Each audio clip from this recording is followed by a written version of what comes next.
Hello, everyone. Welcome to Feedstuffs 365. I'm Sarah Muirhead. Back with us today is meteorologist Greg Soulje. You might recognize Greg from previous episodes we've done here on Feedstuffs 365, or also This Week in Agribusiness on RFD TV every week, a number of other stations across the nation as well. Welcome, Greg. Great to have you with us. Nice to be with you, Sarah. Good afternoon on in the midst of more or less a heat wave weather pattern here in the heartland, especially across the Corn Belt. I'm gonna ask you about that here in a sec, but I want to first invite anyone who's tuning in with us here online to post any questions you have for Greg there in the chat. If you're joining us through social media, simply post your questions in those channels. So yeah, oh boy, Greg, it's been a hot one. I was actually just coming back from out west, out in Vegas, and 110. It was like a low for the day, and it was still 100 degrees at night. And I know it's coming this way to the Midwest, and we're actually in the 90s here. So what is going on with this heat? And let's talk too what that means for any kind of drought. Are we starting to see drought resurface, or where are we at? We are. You know, it's been really an amazing turnaround when we've been able to come on here and talk about, it's another example of a drought to a flood. And we've seen that. We saw that the past week to 10 days down in Florida, 5 to 10 inches, Lauderdale, Orlando, some of those citrus areas southward into the Keys were they were in the midst of a drought. And now here in the next probably 5 to 7 days, it'll be the Rio Grande Valley of Texas, the South Texas citrus area, up to maybe cattle country. That was the southern extent of some of that 110-degree heat, but they had about a month's worth of that. So that was another epicenter of the ongoing dryness and drought. But again, they'll go into maybe flood mode in the coming days. And some of that heat that's been to the west and down to the south, its northern extent is what's been reaching upwards northward into the Corn Belt. All testimony and certainly great examples that El Nino is in its last weeks, if you will. And we'll transition here into a La Nina as the summertime season comes our way officially. And we'll take a look at how that plays out here forecast-wise during our get-together today. I think a lot of precipitation too up in the upper Midwest. I've heard some complaining about, okay, turn that spigot off. Yeah, exactly. Places that had a snow drought this past season and no organized rains last summer nor this spring, now they're getting it, like the Twin Cities, Rochester, Corn Palace, Empire, Empire region, up to maybe the Dells, northward up into the big musky fishing areas of northwest Wisconsin. Ultimately, 5-6 inches of rain will be coming down there. So once again, these fields either look great, they've been underwater, they're going to curl up in heat, or get drowned out, or some semblance in between. So, we're going to get these USDA numbers and say that, X numbers in good to very good order, when it's just really, you're going to have to look at more regionalized areas of the Midwest and the plains to see and determine how things are shaping up here with crop condition and how livestock are dealing with the heat as well. So like a typical year, that's what we're doing, right? There you go. What is normal? Like in the weather business, what is normal? And you could just go on a 2-hour diatribe about that. In any event, I digress.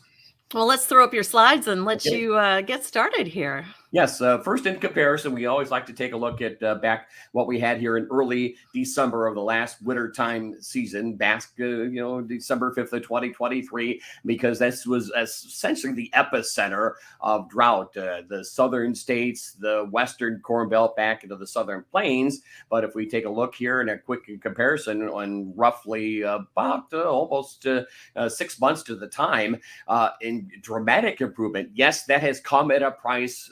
Replanting, I'm sure, in some Corn Belt areas. First, it was the west and southwestern Corn Belt. Then it was some eastern and southern areas, and it may ultimately move back into the upper Midwest. But this is as of last Thursday on the 11th of June, and still the same characters are into play.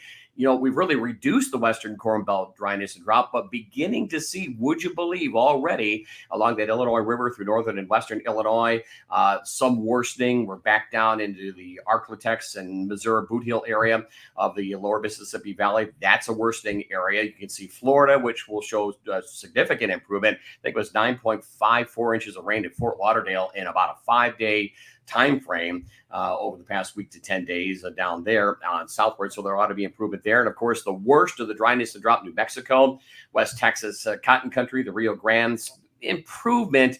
Wichita, Oklahoma City westward, I think it was like 65% of wheat has been harvested. And it's been in those areas because it's been too wet couple of weeks ago, what was it, 5 to 8 inches of rain, Emporia to the Branson, Missouri, Springfield, Joplin area. That's more or less almost cattle country down there, but the far southwestern Corn Belt. So you get these areas that have just been, nothing relatively even keeled in moisture of late. And it's really worsening out through Montana and the western high plains areas. Snow levels, by the way, we don't talk about it in June, especially when they're down there to 4, 5, 6,000 feet over the past couple of days. They've been that way in the northern Rockies. So you want to look at it from a moisture standpoint. Yeah, Montana, some moisture there, some runoff potential, and of course some frost and freeze in that cold air into the Pacific and Northwest. So as Finkel used to say, abnormal weather gets you abnormal weather, and we continue to live and stand by that. This came out here late in May. No big surprises, no update until probably later this month. And that'll have another seasonal attachment to it. So we're pretty much holding sway, but beginning to see some worsening, some drier pockets beginning to materialize. And I think those will expand on this coming Thursday's drought monitor out the upcoming weekend. The weekend probably going to be the weekend of the 21st, 22nd across the Corn Belt. There should be an easing of the heat and some at least fair coverage rains. But, you get into this time of the year, rainfall tends to be very much spotty, more sporadic, more diffuse, more uneven in scope, coverage, intensity. Probably the story in the next significant rain is it applies to the rest of the Corn Belt, not the stuff in the upper Midwest. There's a seasonal outlook that would have taken us here through the end of August. You'll see kind of our differential thinking on that. There's no indication as of late May from the feds. This is the National Weather Service's outlook on drought, that anything would be materializing in the eastern Corn Belt, but we'll let the cat out of the bag. And if you've watched the TV show, Sarah, the folks who have been watching the show, we're already on board about talking about dryness and drought. Maybe not coming all at once. It'll be a process, but I think that's something that needs to be watched in here. And we're pretty much in pretty good agreement, at least in our approach to forecasting, that it may be an issue in the eastern Corn Belt as we get later and deeper into the summertime season. So again, feast or famine. There's the spigot's on, the spigot's off. There's nothing in between so far showing up here, not only in the past, but going forward here in the weeks and next couple of months to come. Yeah, it's going to be interesting to watch these maps and to see, especially next week. Like I said, we've seen so much extreme just in this last week. So to see where those go, and then of course looking further out, of course we want the best growing conditions for everyone out there, if that's possible. But be aware and know what's coming is always a good thing. What else you got for us, Greg? Okay, well, here we go. On first, a quick look at sea surface temperatures here. This is the latest that's available. The lag is about a 4 to 6 week time frame from the feds, at least getting this up and posted. But we're seeing some areas as you get out east of the date line, off of Central America and South America, some expanding cooling on that blue shade right on the equator. Another example that El Nino or La Nina is on the increase. Water temperatures are running at about a half to a little shy of a degree above average, and that's how incremental that we keep track in defining a La Nina, neutral state, or an El Nino weather pattern based on, at least initially, water temperatures across the central Pacific. So we see and we know that process is underway, and I think it's really behaving and acting and moving much quicker than anyone is really realizing here based on the real-time weather. Back to these squiggly spaghetti line charts around here. Like I said, we like to build the foundation before we get to the roof on and walk away from the new equipment shed. We do it meteorologically speaking as well. So over the next 5 days, again, the green lines are essentially the steering currents. It's the upper level winds. It's what's moving the weather systems around. The dips, the buckles, the U-shaped configurations are the troughs on the kind of the eastern flank. They're on the front side of the trough. That's where the weather typically occurs. It's more unsettled when you get these ridges, the arcing effect, if you will, under these little highs that you see, and they're not little by any means, out of the Ohio Valley over the southern states. Those are upper level highs. That's about 25 to 30,000 feet in summertime temperature mode. So that's a lot of pressure, a lot of gas, if you will, a lot of atmosphere pushing down towards the Earth's surface. And folks who work in the equipment shed and work on engines, when you put a piston together and you compress it with a gas or some type of igniting material in there, it heats up, it explodes. Same with the atmosphere. So if you got a bunch of height to the atmosphere, it's sinking and it's warming. It's called compressional warming. It's one of the key factors that we look at in heat wave weather patterns. And it's this area that we see through Illinois, Indiana, Ohio under that high. You might be able to figure out and see a 594 number to that. It's meteorologists know what that number means. It's kind of the height of the atmosphere based on temperature, and that's a hot atmosphere. That is a temperature that is an atmosphere capable of generating 100-degree heat. So later this week, maybe near 100 under the right circumstances, parts of the eastern Corn Belt. And there's no crop, especially in a crop like this, where the root system, I would suspect, is not fully established. It may have been sitting more in water for a longer amount of time, wetter soil, if you will. So we got to watch for this closely. Maybe some crop failure, some issues, some quality loss already in the game for some of these eastern Corn Belt locales. You can see the little ripple coming across out of the Pacific Northwest, that little U-shaped dip from west to east over the weekend, early next week. That's a trough that have a cold front. You can see how these lines compress and settle southward. So that's a signature of some cooling up aloft. Clouds get formed, rain comes down, showers and thunderstorms, and we cool the atmosphere as well. There's no big arc, at least for now, through the end part of June showing up here. So the bottom line, it's a short-lived, but it's still intense heat wave weather pattern. There's relief in store, but it may not be a long pattern shift type of relief. This is the weather pattern. Tough to see, though, that the date takes us through the 26th of, I think, the 24th of June. And you can see that front making its way, the cold front, out of the plains. By the time we get to Saturday, Sunday, it's to about the Board of Trade. Monday, it's past the Ohio, but it's all already back in the plains. Those little half circles of red on that last panel, that's another warm front. That's the ridge reestablishing itself. That's the heat building back northward. And that's the way we go. I think we oscillate back and forth. You get a cool off in quotes. You bring back more heat, heat wave, short-lived, if you will. You cool it off a little, bring down humidity, really a drop in humidity and dew points. And this is going to be the pattern that we go with. It'll be really depending on structure of the atmosphere to get organized rains this time of the year. Tough to do. And while the air is already very oppressive, 60s and 70s dew point values, it's tough to lift the air when the air is equally warm going on up. So the dynamics are just not there. You think on any hot and humid day, boop, we can bubble up a thunderstorm. Well, that might be the story in some spots, but anything organized, just don't see it happening.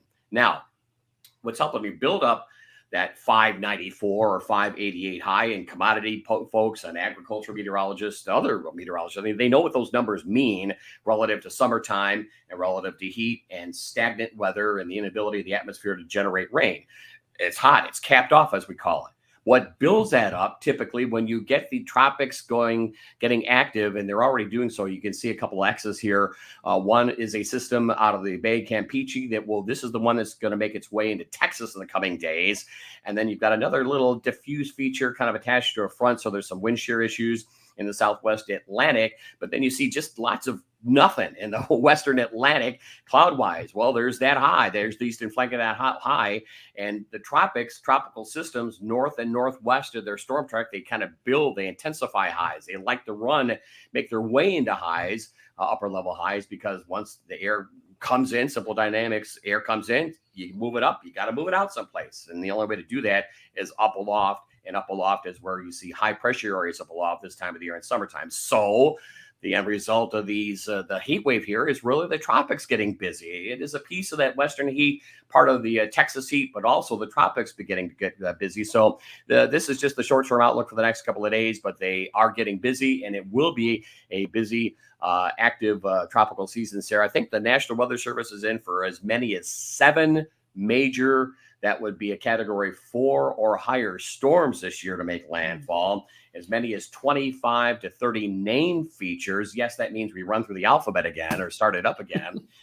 So it's going to be a busy one. And as long as we do get into this La Nina setup around here, El Nino's suppressed tropical development. Winds are strong up aloft in the Atlantic basin. There's more dust that comes off the Sahara as well. That limits cloud formation. But when there's a La Nina set up, steering currents are differently. They're much weaker. And once we get something going over like 88 to 92 degree bathwater temperature already, we're off to the races with tropics. So just a little interesting caveat, and some of the stuff they're also keeping an eye on, and will ultimately impact the plains and Corn Belt weather as we get deeper into summertime and early autumn this year. So from a tropical storm system, from a timing standpoint, is it more timed with a La Nina or El Nino or something like that? Or is it time of year as well? What comes into play when we look at when will these develop and how will these develop? All of that, Okay. plus water temperature, strength of winds up aloft. We as I just mentioned, keep an eye on how Mhm. much dust comes off the Saharan continent, the Saharan desert. More unique clouds are formed by actual little particulate matter in the atmosphere. Some of it is dust, but if you get too much of it, you get too much cloudiness, and it kind of disrupts the heating effect off the African coast and water temperatures in the far eastern Atlantic. So there's a right level of that as well. And even water temperatures in the more open waters of the Atlantic, all those come into play. And then you got to keep an eye on weather systems, jet stream patterns, and all that kind of stuff as systems make closer landfall to the U.S. So there's really a checklist, a decision tree of this, that, and the other when you take a look at the tropical systems and how they tend to develop or whether they will develop. And we were down in Florida back in March in the Key Largo area, and went to a park and stuff. Talked to some people out there. They had just a phenomenal coral reef kill down there because of water temperatures that were in the upper 90s, Ooh. up right up to shoreline areas, and they're concerned about that. And you get that kind of water temperature going this time of the year, you'll be off to the races with tropical systems. But yeah, very warm waters down there already for the time of year. So on to what we see here the next 5 days to 7 days, and that's a pretty much a straightforward picture. The upper Midwest, northern and western Corn Belt, maybe too much of a good thing. And this time of the year, you put this heat, and if you can get the atmosphere buoyant, you put it next to the jet stream pattern, those squiggly lines, if they get compacted together, you run them under this moisture, and you get recurring severe weather. So there are 2 areas of big rains for Wisconsin, Minnesota, Iowa, back in eastern Nebraska. We may actually get some actual drought relief as well for the western parts of Kansas and Oklahoma. And then it's that swath of moisture coming into Texas. So you can see the key to the left, 5 to 7 inches worth, as far north as the Metroplex, maybe closing in on Dalhart, Amarillo, Lubbock, down to the Rio Grande. So that's a setup that is conducive to flash flooding. So it'll impact cotton, obviously, especially cattle operations. And there's some areas of South Texas, Texas citrus as well, that may have to be watched just because of storm-related damage. Anyway, on to the longer range weather maps and charts here. We'll kind of move things along. This is the next 6 to 10 days, the old squiggly line effect. And again, it's more of a west to east flow. There's no dominant ridge for now. So again, we expect temperatures to be a little above average, but no heat wave, if you will. But if you don't get any rain, there's going to be some mounting stress out on the back 40. At least I think changes, or at least are no contrary thinking from our part to what the feds are kicking out in the next 6 to 10 days for June 22nd through the 26th. On temperatures, precip, and that's a very much broad brush approach. So I'll show these, but one should not put a lot of solace into these kind of these outlooks, and they're not representative of how rains fall based on thunderstorm activity. Thunderstorms have a mind of their own. You'll see that in the upper Midwest. You'll see that with those tropical systems, although there is some agreement down here in Texas and New Mexico with regard to the heavier rainfall totals. But this should be taken with a grain of salt across the Corn Belt and the plains. Out the next 2 weeks, the jet stream is to the north, so we're on the southern flank of some of the building heat, if you will. That little bump you see coming out of Colorado and Kansas is another ridge reforming over the southwestern part of the country. That's 100-degree heat, and that's probably the story into the central and southern plains, and maybe low to mid 90s southern Corn Belt, upper 80s, low 90s into the southern sections of the Great Lakes and northern Corn Belt areas. And any severe weather is probably going to stay near the Canadian border.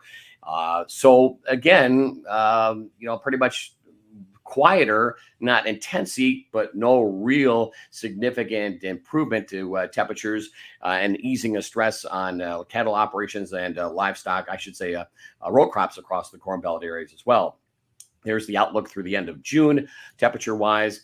and precip. This would be maybe a little suggestive of a little bit leftover tropical system moving into the Rio Grande and up into New Mexico and Arizona. We'll see. It's not the right setup for a monsoon season out there so far, although the humidity and the dew points are coming up. But a wetter pattern may be taken with a grain of salt as well for parts of the Cotton Belt and lower Mississippi Valley and the rest of the Corn Belt. Anyone's guess on how to play it out, at least with regard to this broad brushed approach to rainfall across the upper Midwest. So on to our thinking here. And I just kind of beat down on a long range outlook that has a broad brushed approach, but this is just the way it's going to work this year. And it's going to have to play out from a moisture standpoint and a temperature standpoint. I think the more straightforward element of the forecast here will be temperatures. There is going to be, without a doubt, a lot of heat to contend with this summertime and early autumn season. And there is the outlook here. If you wanted to put dates on it, it's for this mid-June to maybe early July scenario with the heat, if you will, retrograding back into the plains and western Corn Belt, that much above area, above over the rest of the Corn Belt to the Canadian border into the western states, and that arc, that north, that upper level building up of the jet stream pattern evident with those green arrows is just that, all the way to the Canadian border. So it kind of gets you this particular scenario with normal, and I probably should have put those in quotes. Normal. What is normal? Well, we can take a look at normal rainfall per week, but coverages are the story. You may have a quarter to half inch a week, but what's the coverage? 20, 30%. So that tells you in the summertime season, not everyone's going to see it. We're more confident in the fact of the main weather systems up aloft suppressing the atmosphere or limiting significant moisture. And there it is for much of the northern and eastern Corn Belt, a drier trend, good confidence that the lingering tropics will continue to do their thing into Texas. Some added drought relief in through Florida, and that little green system you see in the Gulf of Mexico. We think somewhere that's the lowest of pressures, maybe somewhere already a named feature trying to get going in the Gulf. The Gulf and the Southwest Atlantic off the Caribbean tends to be the more climatologically favored areas because the waters warm up quicker. They're already warm. Stirring currents are the weakest, and those waters are the shallowest in the Atlantic basin. So that will be, I think these are going to be systems that will be making headlines and making their presence felt in the days and weeks to come. A kind of early to mid July to maybe first week to 10 days of August scenario has the heat easing. That northwest to southeast jet stream pattern is sometimes conducive to these storm clusters that come roaring out of the upper Midwest to the Ohio Valley. They're more bark than bite. Kind of these straight line thunderstorm outbreaks, those derechos, if you will. Not that we are officially forecasting anything, but that's the scenario with this particular setup. The heat abates. It may moderate. We may get some readings back closer to norm, and for mid-July to early August, average typical highs into the northern Corn Belt or into the low 80s, middle to upper 80s in the central Corn Belt, and low 90s in the southern Corn Belt back to the central plains. So we're still looking at maybe some 95-degree heat into some of those southern Corn Belt areas and plain states locales as well. And we think and things get a little muddied here when you're dealing with the tropics, but we think that system's going to lift out of the Gulf. Another one in the southwestern Atlantic, somewhere over the eastern to the third of the country. Those systems will get absorbed with those features and those lows that you see coming out of the Pacific Northwest through the Central Plains and Corn Belt. So there may be a round of significant midsummer moisture somewhere, maybe into the southern and far eastern Corn Belt. Don't quote me, because we're dealing with tropical weather systems and they can have their own mind of their own, especially if they get absorbed in the main polar jet stream. But otherwise, it's a normal moisture pattern, and sometimes that's not much to write home about over the rest of the Corn Belt, northern and central plains, still even into late July, early August, when we ought to be going with the monsoon setup. The rainy season in the Southwest, don't see it.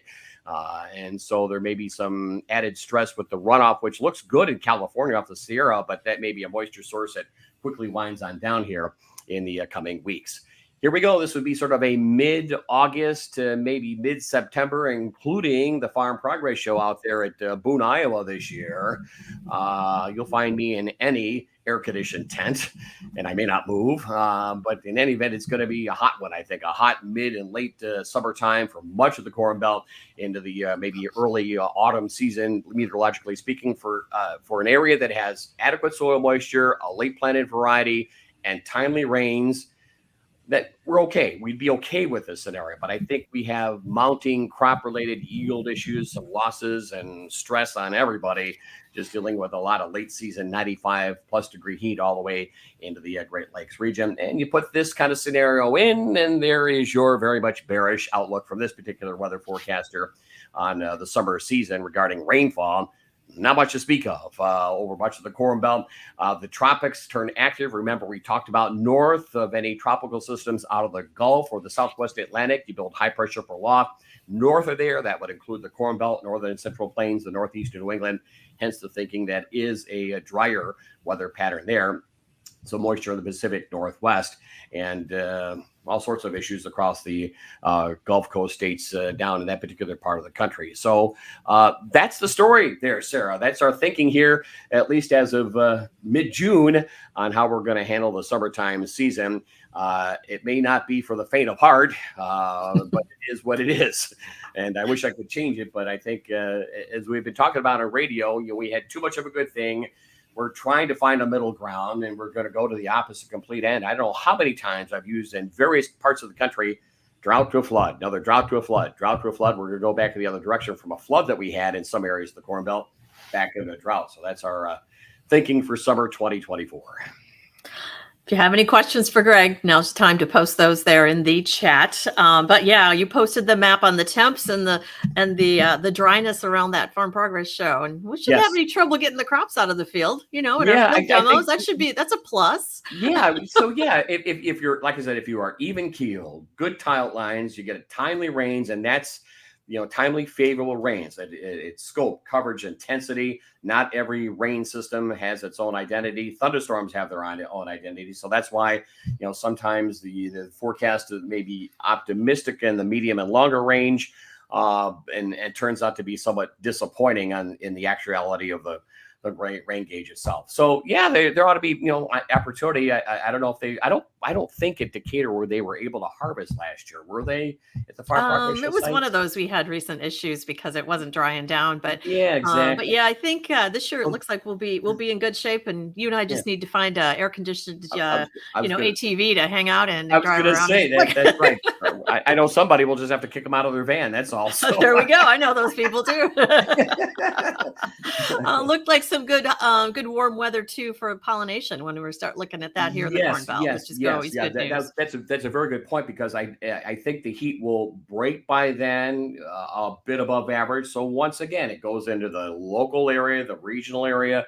Where are you at on crop condition? Did you have to replant? Were you able to get in? I know a guy in Kankakee County, and he put something on social media 10 days, 2 weeks ago. My goodness, it's almost like beyond knee high already. He's just had right rain. The heat has helped. It's off to the races. He likes the brand he uses and swears by it. And so, he's probably the poster child for the better end.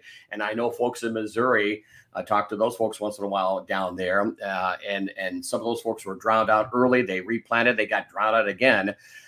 So it's going to be, you can add 1 and plus 1 and come up with 2, but you have to divide it by that. And that's going to be the factor of which, some folks are not going to be in that good a shape this year, I think.